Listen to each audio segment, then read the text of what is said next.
Being a mum means juggling so much, and sometimes it feels like there just are not enough hours in the day. I know that overwhelm when you feel like you're constantly firefighting and you just cannot catch up. But here's what I found. Carving out some time each weekend to plan for the week ahead actually buys me so much time back. It totally saves my sanity, making our mornings calmer, our evenings are smoother, especially during term time, where there's school and clubs. It all just feels a bit chaotic. And honestly, weekends where I have not implemented this planning system, the entire next week has completely fallen apart. Hi, I'm Rhiannon Morgan. Everyone calls me Rhi. Welcome back to the channel. I am a mum of 4 children. They all have autism, so I have quite a lot to organise and to juggle. And at age 40, I found out I have ADHD, which might explain why I've always found it that little bit more challenging to just get my life together and get organised. Over the last few years, I have been developing my organised weekly planning system, and I've got to tell you, it's changed my life. When I follow it, everything goes smoothly, and when I don't, everything falls apart. In this video, I'm going to take you through my entire system, and I've got something for you so that you can plan along with me. This is my free Organised Weekly Planning System checklist. It takes you through the system, what it is, how to do it. You can print it out and tick everything off step by step every weekend.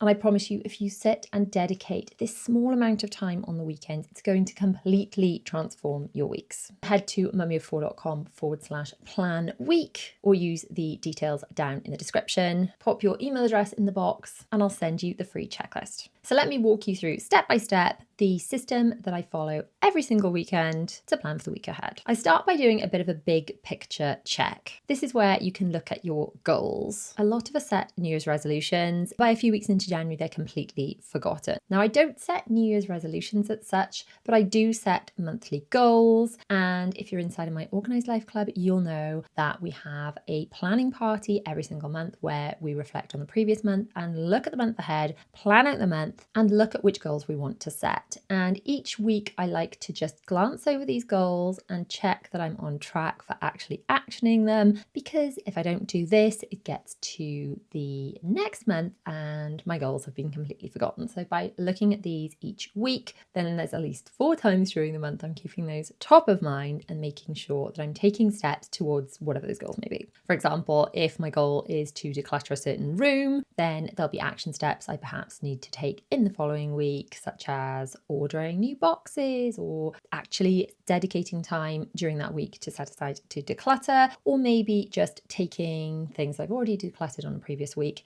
to recycling or to a charity shop. Next, I like to note down the week of the year and the week of the month so that I know where I am. I use Apple calendars. If you toggle on the option show week of the year in Apple calendars, you'll know which week out of 52 you're on. I also like to note down which week of the month it is out of the 4 weeks. And again, this helps me when I'm looking at my goals to see how far through the month and how close to my goals I actually am. Just a quick note that each of these steps you can take as much or as little time on as suits you. Everyone's life is different. Maybe you're going to really enjoy and romanticize the planning process, stick on a candle, some nice music, grab yourself a drink and really take your time to do all of this. Or maybe some weeks, and I do this too, you just go through this and do the bare minimum of the absolute must-do steps. And when I get to those must-do steps, I will make sure to point those out. But do not feel overwhelmed like you have to do all of this or it's going to take all day, because it absolutely does not have to. So in the weekly reflection, I like to look at my wins from the previous week. This just helps to keep me high vibe and feel like I am actually gaining momentum. And whatever your week has looked like, you can find some wins from it. Even the weeks where everyone's been ill and it's been a complete nightmare, there are things you can be grateful for, and there are always some positives you can find. I like to jot down amazing ideas I've had in the previous week. I find these inside of my brain dump notes, because each day inside of my planner, which I now use inside my mini binder. If you don't know, I do have a planner store where I sell printed planners, and those are still available for sale. But I have recently moved over to this system, which is my flexible mini binder system. I will put the details below so you can check out where you can purchase all these bits, because I've tried a few of these different binders and these are by far the most cost effective and the best ones I've found. So if you want to set up your own mini binders, check out the link down below for exactly how to set these up step by step. And I'm using printable pages from inside of my Organised Life Binder starter pack. So if you want to grab these, again, you can go to my planner store, or if you are a member of my Organised Life Club, then the starter pack for the Organised Life Binder is included every single month with your membership, as well as all the workshops we do, the planning parties, all of the resources. We'll go into that a bit later on. But if you're inside the club, you can download that, or you can just purchase it inside of the store. Anyway, the reason I show you this is because every single day I not only time block in half-hour increments, but the bit I kind of want to show you is this brain dump section. And while I'm planning, I'll go back over this brain dump section and look at which ideas I've had in previous weeks, because while I'm working, I try really hard not to go on ADHD side quests, which my brain really, really wants to do. And when I have a great idea, I try and just jot it down in here so that I can action it later, then actually get back on with the work I'm supposed to be doing. So if each week I go through these brain dumps and pull out these great ideas, then I can make sure I can plan out time and block time in the coming week to actually action these great ideas. And if you, like me, have written out your ta-das every day, so it's a bit like a gratitude list, but it's not just things that you're grateful for, it's things that have gone well. It's 10 positives from the day. And if you're looking for wins to put in the previous section from the previous week, you can check out your 10 ta-das section if that's something like me that you do. You can plan whichever way you want. You can fill this stuff in on your phone. You can use a printed planner. You can create your own mini binder like I have, but all of the details are down below for all the resources I am mentioning. So when I have time, I write out my wins for the week, I write out the great ideas I've had, and I write out the things that I'm grateful for from the previous week. But when I'm in a bit of a pinch for time, I do tend to skip this section or just do the bare minimum. Next, we're going to go through all of the brain dump notes. Now, we've touched on this briefly when we're looking for the great ideas, but I don't just keep brain dump notes inside of my planner. I also have a digital version running in my phone too. And that way, if I am away from my planner, I can write down all of those ideas before they float away from my brain into my brain dump. Before I plan for my week, I always make sure that I do scan through those brain dump notes just to see if there's anything essential that needs to be actioned or planned for the following week. Then looking ahead to the coming week, I like to set my goals and intentions. Sometimes I write quite a lot. Sometimes it's just a word or two. Sometimes it's just how I want to feel. I have space to write this week's theme. If your kids are off school, it might be fun and adventure. If your kids are back to school, it might be New Year vibes. Maybe the theme is decluttering, maybe it's organising, maybe it's preparing for Christmas. But it's nice to have an overall theme for the week. I like to think how I want to feel that week. Do I want to feel calm? Do I want to feel rested? Do I want to feel energised? And honestly, this is going to change from week to week. So have a little think about how you want to feel. Then there's space to write something I'd love to happen this week.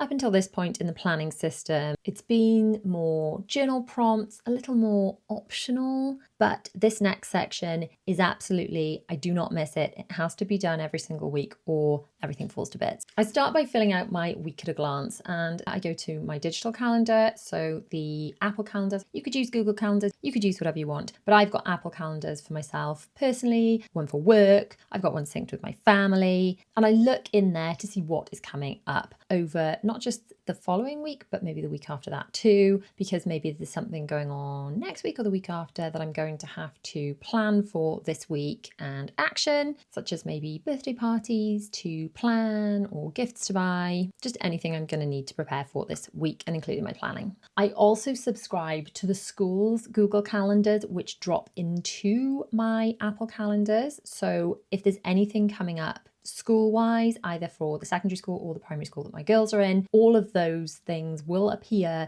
inside of my phone calendar as if by magic. And anything like a dressing up day, a special day where they've got to wear PE kit instead of normal clothes, or they've got to go on a trip, anything that needs to be done or actioned can go into here for the children. We're also looking at extracurricular things. Have the children got play dates? Is my husband going to be off work one day, home late one day? Anything that any family member has going on, I just jot in here as a brief overview. This is not necessarily super detailed, but it's just to see who is roughly going to be where when. So I put the family members' names across the top, the dates down the side, and then just jot down when there's swimming, when there's karate, when there's a trip, so maybe they need packed lunch rather than school dinners. Anything like that goes in here, because once we've figured out what's happening for the week, we can then move on to the meal plan. Again, this is a non-negotiable part of the weekly planning system. So think of the journaling and the intentions as really great to have, and if you can make time for it, absolutely do it. But they are nice to have elements of the system as opposed to these must-do elements. So when it comes to meal planning, I start with ingredients to use, and I just go through my fridge and my pantry cupboard, looking at what needs to be used up. Have we got multiples of certain things? Have we got something that's going off? What have we got that I could do with using? Then combining where everyone is and what everyone's doing this week with the things that I need to use up, I come up with the meal plan. Now, I have got an entire workshop inside of my Organised Life Club talking all about mealtime routines for families, specifically those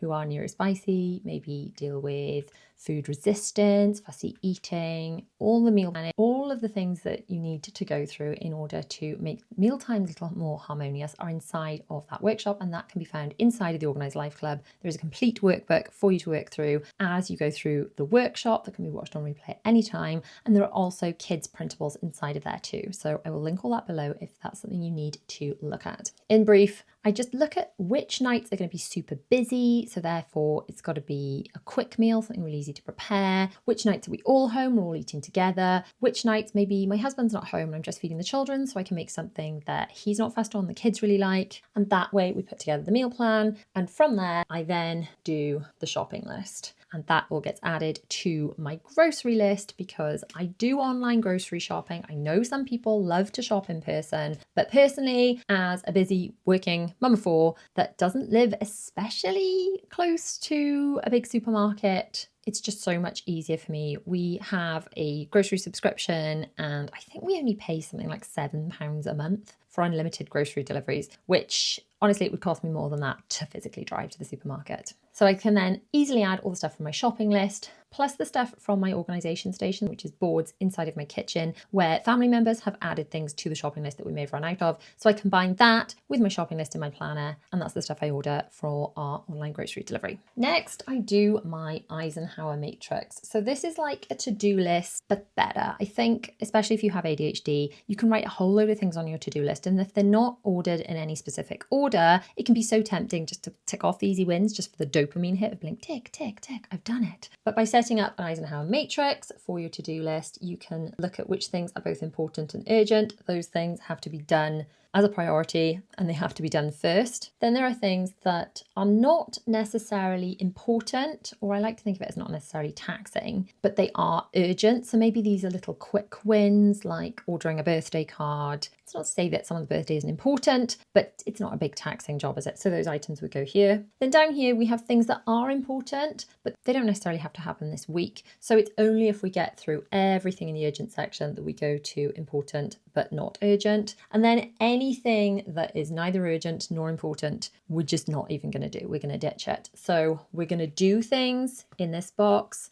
Then we're going to try and delegate as much in this box. If it's not necessarily important, but it is urgent, we can delegate some of this. We can defer or delay the things that are important, but not necessarily urgent. And we're just going to dump or delete for now the stuff that's neither important nor urgent. Then based on this list, we're going to take 3 top priorities for every single day. Again, this is non-negotiable for me because if I've got this big overwhelming list of everything that needs to be done, but I can't figure out when it's all going to be done, my crazy busy ADHD brain feels like, oh my gosh, it all has to be done right now. And that just makes me feel really overwhelmed and anxious. By blocking out, it's okay, I'm going to do this on this day, this on that day. You can take into account what you've got on because you've already looked ahead at your week, and dedicate these overarching projects to each day of the upcoming week. I then also look at which habits I want to track. So this is, again, going to be really personal to you, dependent on your goals. If your goal is to move more and to be healthier, then maybe you'll be tracking water intake or steps or the number of yoga workouts you've done. I know at the moment I am trying to track yoga to try and make sure that I do yoga at least a little bit every single day, because otherwise days, my neck goes terribly stiff and I have to phone my physio because I can't look left. So yoga is something that I'm currently tracking at the moment, and what gets measured gets done. The next thing I like to do in conjunction with my digital calendar is go through and time block out what's going to be done each day. Now, I don't necessarily do all of this on the weekend. I do sometimes, dependent on how much time I have, but sometimes I time block exactly what's going to happen the next day at the end of one day. So at the end of Monday, I'll do that for Tuesday and so on and so forth. But if you have got time on the weekend, this is something you could do. I've got half-hour time blocks here. I copy out the priorities that we had from the previous page up here. And then we've also got a to-do list, which is different to the time block tasks. To-do lists are little kind of quick wins and sections from inside the overarching priority. So let's take the decluttering example.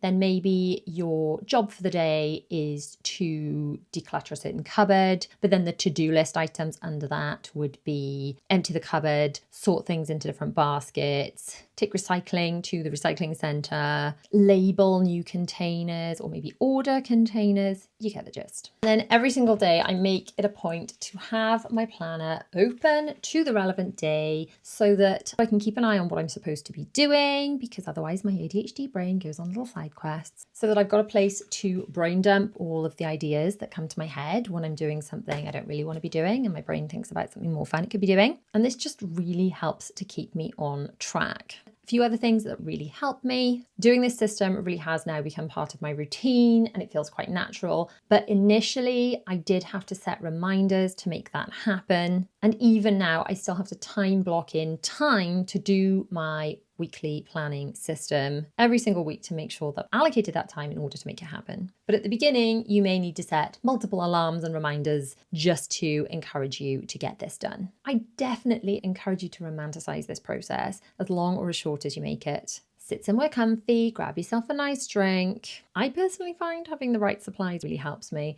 I love these erasable pens. I actually use, this one's got black ink inside and this one's got pink, and I've just labelled them accordingly. I've got like a little pink across the top. I've just changed the innards because these look pretty and they match my planner, and that makes me happy. And if things are pretty, I'm more likely to use them. Okay, that's just how my brain goes. It really helps me to have the printables. Now, if you are super artsy and really, really artistic, and this is something you enjoy, you could turn this into a bullet journaling exercise, and you've got the time to do that and you are artistic. Now, I am not at all artistic. Unfortunately, I can barely even draw a stick man. So for me, the printables save me the time and make it look nice and pretty and attractive and clean. That's the way it works for me. But if you just want to use plain paper to go through and do yours, then that's absolutely great. If you want to use the printables that I have, you can print those out either in the A5 that I'm kind of loving at the moment because it's really, really portable, or just in standard A4. And if you do want to print an A5, by the way, I'll put the details of how to do that below because it's really not that complicated. I only figured it out recently. It's really, really simple. But yeah, if you want the instructions for that, I'll put those below. But having nice erasable pens so that when I make a mistake, it doesn't look a whole mess, because ultimately my chaotic brain needs things around me to be really calm and clean and organized in order for my brain to be able to process them. I love using erasable highlighters too. I have them in this little zippy pouch, which just clips into my binder. So I've got those wherever I am. And I also use these little sticky notes to bookmark pages.